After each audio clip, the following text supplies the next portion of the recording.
going to be talking to you guys today about a little framework called React Native. Quick round of hands. Who has heard of React? Yeah, I imagine so. Who's heard of React Native? Good amount. Who's built an app with React Native? Who wants to build an app with React Native? Yeah, okay, we're getting better. We're getting better. Okay, cool. Otherwise, you probably wouldn't be here. All right, so we're going to talk about a few things. Bear with me. I'm going to probably be looking at the screen with you guys because I don't know all my slides by heart yet. But I'm going to introduce React Native. I'm going to dive in a little bit deeper into it, and I'm going to talk about the two main platforms that it targets. Then we're going to talk a little bit about how we actually build a React Native app, how we deal with things like data. We're going to introduce some concepts. We're going to throw around some more fancy buzzwords like Redux. Who's heard of Redux? Cool. That's a good amount. So that's like, that's a pretty popular library today. So we're going to talk about that. And then at the end, we'll do some Q&A. So a little bit about me. And as I mentioned, I work for a company called Create. I am located in the NYC area. Has anyone ever been to an NYC JS meetup? Cool, yeah. We have a good amount of members. I apologize that we're not meeting as often as we should be. That's all on me, my bad. I'll get better, I promise. And I've been working with React Native for a little bit over a year now, since probably, yeah, I can't even remember how long, but I've seen it grow, I've seen it get better. I've had a few headaches, then those headaches went away, and now I've grown to love it even more. So a little bit about Create. We're a product studio. We come in, we help companies build an awesome app, so on and so forth. We hold a lot of tech conferences and meetups. We're partners with these four logos on the bottom. Sencha, if anyone's familiar with the EXTJS framework suite, cool. Ionic, I'm sure plenty of you guys are familiar with them, so we're partners with Drifty. GitHub Enterprise and Dream Factory. It's a SaaS-based CRM. So yeah, it's a little bit about Create. So let's get right into React Native, not to waste time. So first, I want to talk a bit about React itself, because React is the core part of React Native. And now React has become an ecosystem of tools. And what do I mean by that? Is that it's a library that powers a lot of things. So we have React Native. Now, what I mean by this is React Native uses React Core. So at the beginning of every single React Native class file, there's a line saying import React from React. Before it used to be import React from React Native, but they split that up even further. So in your package JSON, there's going to be a dependency saying React version 0.15 or whatever the latest is today. Then there's Relay. Has anyone heard of Relay? Cool, cool. That's Facebook's latest data flow architecture implementation. Behind that sits GraphQL. Again, these things go hand in hand with React. Then there's a thing called Flux, which is the standard way of doing data that came in. It's a pattern that was introduced with React. Flow, that's a static type checker similar to what TypeScript has, but it works at runtime. You'll see a lot of React-based libraries, they use Flow. It's a nice thing. I personally haven't used it, but from what I've heard, it's useful for enforcing type and enforcing rules around your components and classes. And finally, Nuclei, which is their IDE that is built on React. So, and that's, or it's built for React, I should say. That's better to use. And it's built using React. But it's, yeah. Now, React itself powers so many different platforms. There's web, which is the common, what most people have heard React, which is React for web. Then there's iOS, so here comes React Native, that's doing iOS. It's doing Android, that's the two main React Native targets. Then the open source community has been kind enough to start adding OS 10 desktop. So this is entirely an open source contribution. They took React Native and they allowed OS 10 to target it, or for it to target OS 10. And I'm going to get into why the open source community was able to do these things so easily. tvOS, that's the Apple TV. You could target that. And now Windows Phone and Windows Desktop. Microsoft, as of this year, has heavily invested into React Native. So they're working on what they call the Unified Windows Platform. So React Native for a Unified Windows Platform. And that's becoming almost like a first-party citizen for React Native but Microsoft is kind of spearheading that effort with close communication with the Facebook open source team. So Linux, not yet, but possible. It is possible. So what is React Native? It's a library, and what it does is it takes your JSX, which is let's say, how do I put this nicely? It's the declarative templating engine of sorts for describing your React Native views. And it binds that to native UI components. What do I mean by native UI components? For iOS, I mean anything that's built off of UIKit. For Android, I mean whatever's built off the Android SDK. So those native views, it takes JavaScript and it renders the native views. This is not what a hybrid application is, which renders DOM components that are made to look and function and feel like native views. These are the actual native views. So you get the performance benefits, the user experience, and it provides a nice experience. And that's really what Facebook wanted with React Native. They wanted to give developers the ability to make a very smooth user experience, a very fluid user experience that is native. The whole mobile HTML5 promise, there are some holes in it. You could get really high-performing mobile HTML5 apps, but it's obviously a lot easier with native. And that's what React Native wants you to capitalize on. And one thing I want to mention is applications run at near full speed. Again, you're not writing truly native code. There is still a JavaScript layer, an abstraction layer. For most things, the difference between near and full speed is negligible. You will not see a difference. But sometimes if you're not careful or you're trying to do things not necessarily in the correct way, that may end up biting you. And we'll talk a little bit about that. So what is JSX? JSX gives you an XML-like representation of JavaScript. It uses something called ES6 to power it, ECMAScript 6. I'm sure many of you have heard of it. And it transforms, what happens is your JSX template of sorts gets transformed into JavaScript function calls. But because of its hierarchical nature, it makes it a lot easier to read and write as well. So what you do with JSX is you define your views, really. Now, for styling in React Native, the developers decided to make their own CSS, their own cascading style sheet. Instead of taking all of CSS for the browser and re-implementing it in a native way, they kind of took the best parts of it that they felt that they liked. So the core developer, he decided that for laying anything out on an application, you only need really two types of layouts. You need flexbox and absolute positioning. And you could pretty much get yourself whatever kind of layout you want with those two. So that's kind of what he was going for. So he re-implemented those in C, which is pretty much almost the fastest way that you could possibly do it.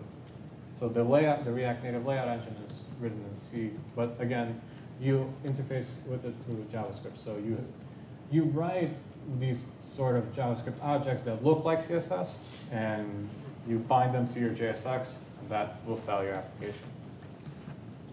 So now I'm going to start talking a little bit about the two target platforms for React Native. So I'm going to tell you about a stereotypical story. Please, no one get offended. This is entirely stereotypical, and I'm not trying to send any messages. But, okay, let's say you have a family. You have the mother and the father, and you have two children, right? So mother and the father are Facebook. Then you have two children. You have the daughter. She's your grade A student. Never have any problems. You know, perfect. They couldn't ask for better. They never have any trouble with her. You know, no surprises. It's iOS. Then you got the boy. He's good. He's a good kid. But he could be a little bit rough around the edges. He could be a little bit of a troublemaker. You give him a, you know, they'll get maybe called into the principal's office once a marking period or quarter. Android. And this is exactly how Facebook treats development for their target platforms on using React Native. They will say that iOS is their first priority. And for good reasons. Quick round of hands. Who has done native iOS development? Cool. Who has done native Android development? Do you like it? No. Exactly. Exactly. And there's reasons for it. There's plenty of reasons for it, and I could do a whole talk on it, but I'm not going to. But the Facebook team feels the same way, and that's why they also made React Native, so they don't have to deal with writing all these native Objective-C and Java applications. That's why they made React Native, so you write your JavaScript and you make an awesome experience for both platforms. And any of the other platforms that I mentioned earlier. So let's talk first about React Native for iOS. This is the basic architecture of a React Native iOS application. You have your native app, then there's the React Native library. It uses a JavaScript engine to handle all the translation between the JavaScript messages, so your JSX and all your business logic, and how that gets sent to native and gets executed on the native threads. Then there's the React.js, obviously the core, and then we have the React Native JS library, which is what exposes all the Vue components. And then there's your app code, which interfaces with it. Now the cool thing is you could have another native application. This is what Facebook themselves do. The Facebook iOS application uses React Native. You don't see it, you don't know about it, and that's the goal. The like button and those little animations, that's a React Native application that they embedded inside of the core Facebook application. And that's their pattern. They're not going to rewrite the whole Facebook app in React Native because that would be a lot of lost money. But there's features that they see that are fit for React Native. They will write them in React Native and embed them into their Facebook application. And as well as build other applications using React Native, which I'll get into.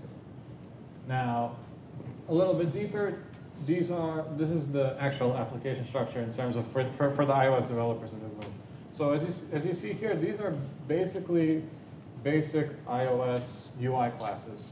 There's nothing really that magical about it, and that's the reason why you could easily embed your React Native code and make it work with other existing iOS applications. And this same pattern exists for Android as well. Now, there's 3 threads in the React Native application. There's the shadow queue, which handles layout. There's the main thread, which is all the UI rendering, so that's what uses UIKit. And then there's your JavaScript thread, which does your business logic. This is going to do your AJAX request. This is going to do your, if you do have to do some kind of event handling and so on, this will handle all that. Now, the way this all works in an application is you have your event loop, and everyone wants it to run at 60 frames a second. That's the magical number we hear about all day. You get a JavaScript call. Let's say, I don't know, the user pressed the button. And what that does is it sends a message to the main thread, to that UI thread, saying, hey, this user pressed the button on this UI button, native button. Executes some sort of native call, and then it fires an application event saying, hey, okay, I handled this process, now go do something. And then there's an event emitter, and it'll execute the call. So this happens continuously and throughout the course of your application. So the main point here is all the execution, all the UI-based execution happens on the main thread. This prevents you from locking your application and increases performance. So this is a really important part, and I'll talk about, and I'll show you how it works, how important it is in a few slides. But these are how the JSX React Native classes get translated to React Native. Sorry, JSX classes get translated to React Native classes, which then get translated to the iOS UI kit. So Vue, RCT Vue, UI Vue. RCT is the namespace for React on iOS, and UI is the namespace for UI kit. Anyone want to guess what the last one is? So you go from Picker iOS to RCT Picker to, anyone want to guess? close, UI picker view. I don't know why, but that's how Apple decided to name that class. But UI picker. Now, remember this RCT. Just remember that for a little bit. Okay, let's switch to Android land. What can we do with Android? Facebook does not really care about you being able to share 100% of your code, which is kind of the mobile HTML5 promise. They want you to be able to build an awesome experience for the target platform. If you could share some code, great, all the power to you. If you can't, okay, but at least you can build an awesome application. So, but what they want you to do is they want you to be able to use their tooling, React Native, to build this awesome application. So that's why they say learn once, write anywhere. Meaning you learn React Native, but then you could target any platform you want. Instead of write once, run anywhere, which is the mobile HTML5 promise. Now, Facebook themselves eat their own dog food, and they get about 85% code sharing across when they do multiple targets.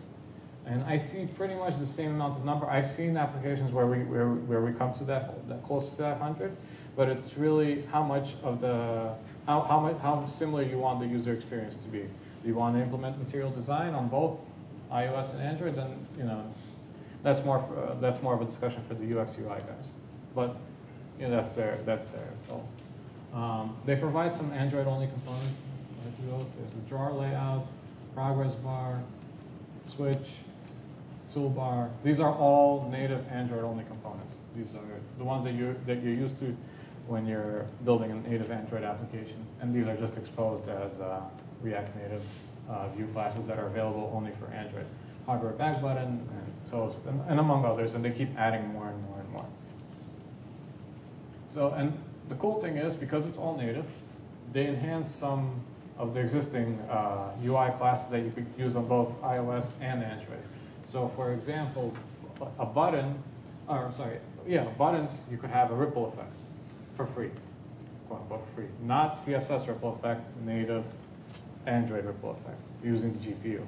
Overscroll, so when you scroll, it'll go down a little bit, you get that for free on the list view. Meanwhile, you don't get it on iOS because it's not part of the iOS UI experience, but you get it on Android and you don't have to do anything for it.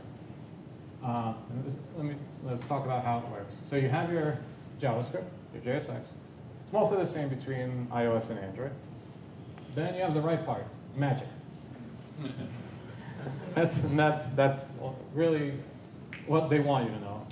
But I decided I want to see how this magic works because that's what really interested me about React Native. So there's a few core parts. There's a thing, if you start looking through their source code, called Catalyst. And you start wondering, what is this Catalyst? You're looking for something that says React Native, but everything is named Catalyst. For some reason, they decided to call their whole Android engine Catalyst. Why, I don't know. But there are three parts. There are your threads, which are the same as the iOS, the same way as iOS. There's the bridge, again, same as iOS. But then there's also this module registry. Now, let's go back to this message travel. So you have your JavaScript, and you're going to send a message. Tap, touch, start. Let's say you want to scroll.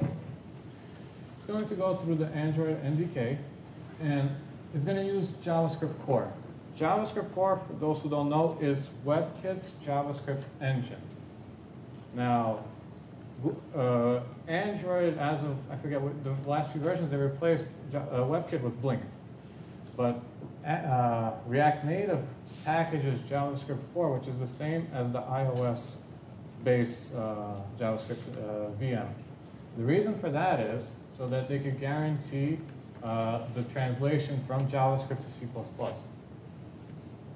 And now remember, that's the iOS one. So what happens is, when you go through JavaScript core, it's going to send a message saying RCT scroll view. Now remember a few slides earlier I said pay attention to that RCT. That's the iOS namespace for React Native. So it's going to send an iOS message. And that's going to go through those module registries that's going to map RCT scroll view to UI manager module, which is the Android specific correlation to RCT scroll view, which in iOS would have been UI scroll view. So it's using about 3/4 of the way of the iOS bridge. And then at the very end, all it has to do is map the iOS class to the target class. So that's how the open source community was easily able to add support for Windows Phone, tvOS, and OS 10 desktop. All it had to do was match these module registries. And that's the magic of React Native architecture. Cool. Let's focus a bit on development. And I'm going to talk about a couple of applications. One is this app. It was the first real React Native app I built.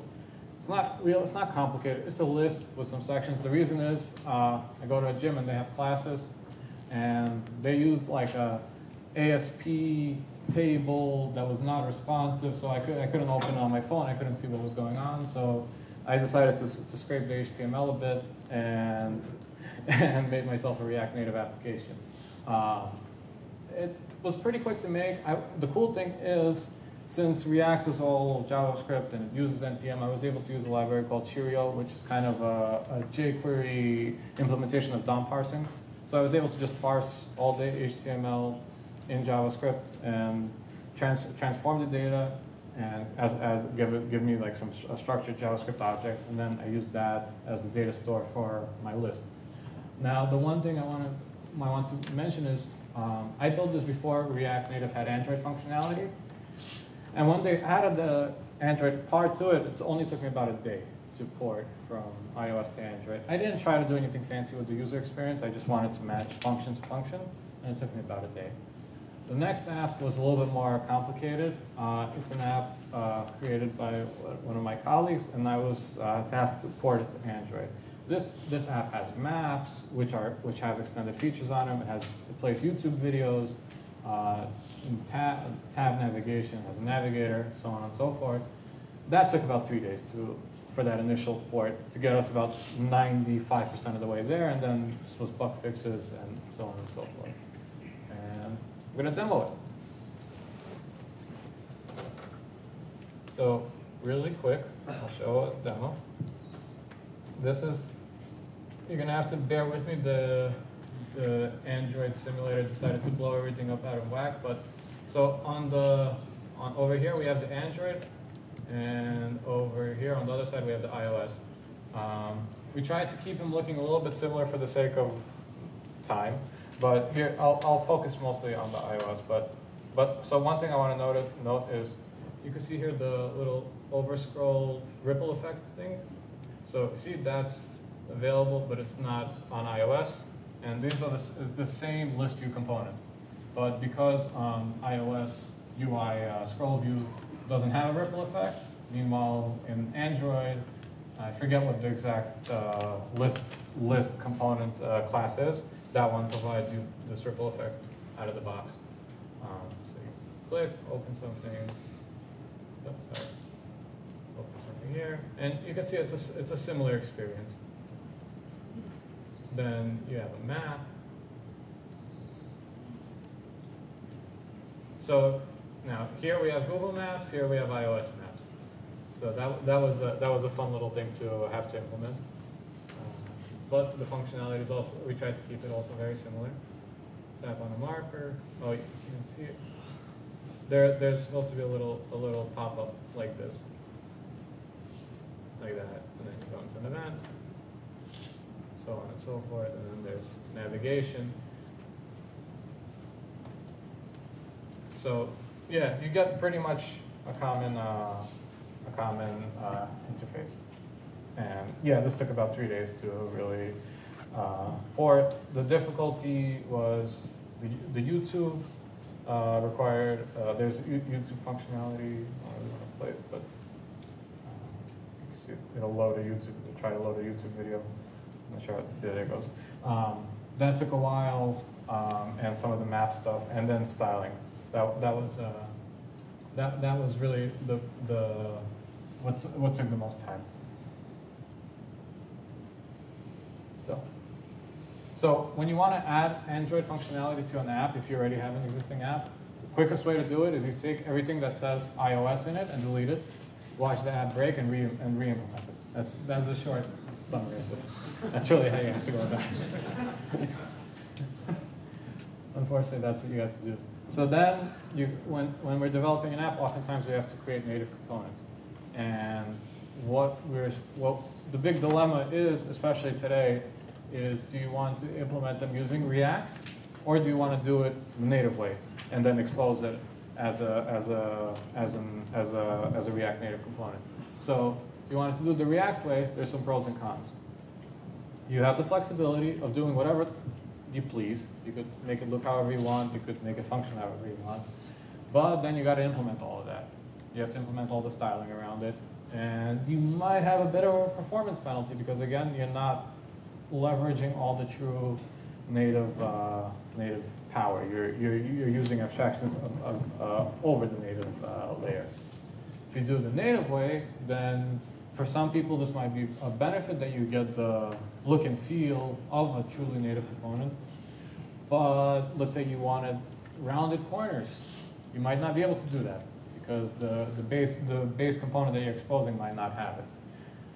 So, but you get the performance. So it's those trade-offs. More and more recent trends have been leaning towards going the full JavaScript way. A really popular app on the Android App Store list, that's 100% JavaScript, and they're getting phenomenal performance. So there's trade-offs. It depends what you want to do. If you want to start rendering, I don't know, 3D OpenGL graphics, you should let the native thread do that. Let it, try to focus that on the native thread. Don't bring it, because then you have to worry about that bridge, and you don't want to start sending so much data on the bridge, because then it'll slow down and thus end up slowing down the rest of your application. Let's talk data. A lot of people write applications that require calling an API. That's most of the applications I know I personally write. They always involve some sort of API. So how do I communicate with that API? And we're going to talk about two strategies. We're going to talk about the React way and then Redux. So this is going to be the React Native way. This is like kind of your vanilla approach of dealing with a remote API. So we have two main things. We have your component, which is any sort of React component. It could be a list, it could be just a generic view or whatever. And then on the other side, you have the API, and then I called it a service wrapper. It's really going to be some function that knows where the API is and calls fetch. Just as, it makes the asynchronous HTTP request.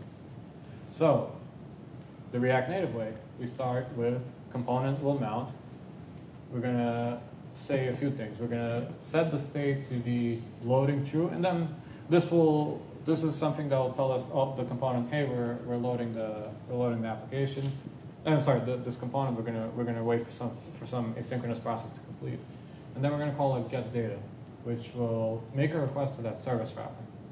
Service wrapper will then make a fetch to the API and return a promise. Is everyone here familiar with promises?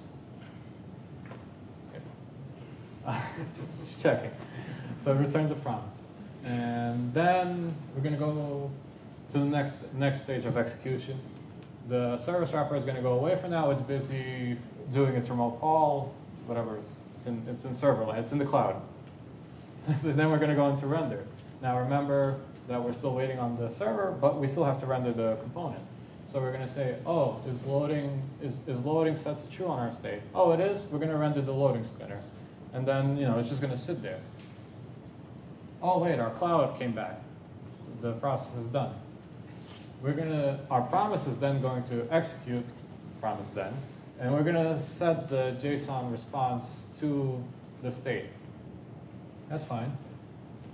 What's going to happen then is it's going to execute this should component update method on the React component. These methods are React component lifecycle methods. Once you start developing with React, you'll see that you'll be leveraging a lot of these. But should component update reacts to when there's a change in the state or props. So once you change something on the state, should component update gets executed, and that's going to invoke the render again because our state changed. So now our state's going to say, oh wait, we added that data and we switched loading to be false because we're done loading. So now that loading's false, we're gonna render some text with the data we receive from the server. We're gonna render a list view. It doesn't matter. We have data now in our component. So that's great. That's the vanilla React Native data flow. This is how, if you want to do a simple application, this is how you would do it. Cool. Let's talk about Redux. Who here is familiar with Redux? I know you've heard about it, but who understands Redux? I will be honest with you. Brutally, I only began understanding Redux maybe a couple of weeks ago. I tried really hard. I've been hearing all about it. I have coworkers who tell me, hey, Redux is the best. Do it, you should put it in all your applications. I tried reading the documentation. I couldn't understand what was going on. It was the most confusing thing in the world. Then there was the Egghead.io video series. That confused me even further. All I heard was some terminology that I couldn't understand. And then there was a series recently released by a guy named Wes Voss. He did a React for web plus Redux intro. And then I started actually getting understanding the concepts. So like, all right, fine. I'm going to take a React Native application I have, and I'm going to add Redux to it. I'm going to rip out everything I was doing with data. I'm going to put Redux in it. And then I finally had that light bulb, turn on. I finally figured it out. So all terminology aside, this is going to be my interpretation of Redux in its simplest form. There are three parts that you should know about Redux. The state, which is where all your global application data is sitting. It's an object. Let's think of it that way. It's just a simple global object. There's your reducers. These say, what can my app do? Oh, my app can set, it could, has a functionality to set, if it's a car app, set car make. And when that gets executed, it's gonna modify the state. And then there's the actions. These are the how can my app actually complete the set car make function. What does that mean when I say set car make? What is it actually going to do? And that's going to actually process state. It's going to make your asynchronous request. It's going to, or it could just do some local function, some local functionality. And what is it going to return? It's going to return some piece of data to the reducer. The reducer is going to take that data and return a new state. And we're going to set the global state again. So it goes action to reducer to state. Now this state is going to be bound to your component. And I'll get into that. And so with the global state, the components access what they need from that state, because you don't want every component to have all this data in memory, in its own memory. You just want it to have what it needs. And that's really what Redux gives you. It gives you the ability to not have to pass from top down all the data and keep growing it through your component hierarchy. It only gives it really what it should need. So here's how that works. So again, we're back to our little simple application. But now we added our state, our reducers, and our actions. That's Redux land. So what we're going to do, the first thing we're going to do is we're going to connect what we need in the state and which actions we need. So what action will this component execute? So this component will, let's say, execute that set car make functionality that the reducer describes, but we're not telling it about it. The component doesn't need to know about the reducer. It just needs to know what it can do, so that's the action. And what piece of state is it relying on. So we're going to connect it, and that's it. We're going to forget about Redux for now. And we're going to continue. We're going to have our WIMP mount, same thing. The only difference now is this get data is actually the action. It is no longer a local function that communicates with the service wrapper. Now this is the action that we passed in before. That get data is coming from actions. So that action will then communicate with the service wrapper. So here we pass off the communication to Redux. So, and again, it returns a promise if you need to do anything with it. But that's cool. So, and then same thing happens. Sorry. Got excited with the clicker. The service wrapper then comes back. It tells the action, hey, I'm done. Same thing as we did before, but now this action is going to go to the reducer. It's going to say, hey, reducer, remember you were expecting this functionality, set car make? I just completed, and I'm telling you, here's the data that I'm getting back. And we're going to modify the state, and then it's going to then trigger the should component update. And then we're going to go into render, and same thing as before. So now our global state is telling us to go for the should component update instead of it all being encapsulated by inside of the components. Quickly, lessons learned. Android is a little bit less mature than iOS, as mentioned before. A, because of the platform, and B, because there's been more. They started with iOS first, and they've been iterating on that more, but they are getting closer. React Native is production ready. It is used in production today. Facebook's using it in the Groups app, Ads Manager, Vogue. These guys, they just released a React Native app, which was like top featured on the App Store. Discord, for those who use this online chat client, that's a React Native application as well. If you want to be successful with it, keep in mind the bridge, what the platform involves, and the flow is not exactly the same as building a web app. So you're building a native app, just you're using JavaScript for it. Please contribute to the open source community. They really encourage it. They love it. If you want to learn some more, the documentation is pretty good. Shameless plug, the Modus Create blog. We blog a lot about React Native, so you can find some useful tidbits there. Use React Native as a site, videos on YouTube, and social media. These are probably the best ways I find for learning. Thank you. And now we can open up for Q&A. Sorry.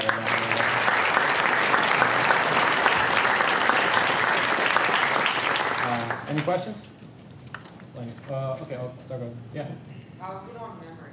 Android's Facebook Messenger takes up a lot of memory. How is it on RAM? I honestly haven't profiled it too much. I haven't had any problems where it leaked memory, I'll tell you that much, so I know it doesn't do that. I guess you just have to keep in mind what's going on. It probably does take a little bit more memory than a pure native application, but again, it's how you develop it, and you also always have control over the native stuff, because you could expose native functionality, so if you need to do anything on the native layer, you could do that. Yeah. Oh, yeah. Is there a drag and drop interface for it? Like a WYSIWYG, like they're building one called Deco, I think. Yeah, I think that's going to provide some of that. They just released it. Yeah. Yeah. So just to that question, how is it on size? Is there a minimum size that? It's a good question. I had a slide with that information. If you ask me after the talk, I could look it up. It's not huge. It's a few megs. It's a few megs of the bundle. Yeah, it's going to be a little bigger because it has to package JavaScript core, its own library, but it's not huge. It's not horrible. You can still do over there installs. Yeah. Do you have access to the Redux developer tools? Yes. The Redux developer tools you do not have access to the React developer tools. But you could use Chrome. They have support for remote Chrome debugging on physical devices and simulators. So you have that. Yeah. So if I'm using, I'm wondering the development process, right? So say I'm using some IDE for, say, I want to source programming. So say I'm in Android Studio or some of the Android plugins. Is there plugins? How easy is this integrate with the IDE? So you run from the IDE. You run. The question was how easy is it to integrate from an Android-based IDE to, let's say, Sublime or WebStorm or just, you could obviously enter the JavaScript in Android Studio, but I personally use WebStorm for the JavaScript and Xcode or Android Studio for the native stuff. It's pretty. You do need both open if you're doing native work. You could run the application from the IDEs. You just hit the run button in either one, and it knows which scripts to execute. It uses Gradle for Android and Xcode, whatever, for building. So that's what I usually do. If that answers your question, I just jump between both. Or you could use like a command line. There's a run command, but I usually just have both. Any more? Yeah. So I hear a lot about using native being more performant than using something like Ionic. Yeah. At what point do you start to see performance differences, like size of app? Is it amount of data that you're trying to load? Like it's interactions, user interface interactions. So doing interactions on JavaScript, even just simply pressing a button. Yeah, they did the 250 millisecond, that's better. But the point I realized it in was I took an app that added a filter, an audio filter, played an MP3 and added a filter to modulate the waveform.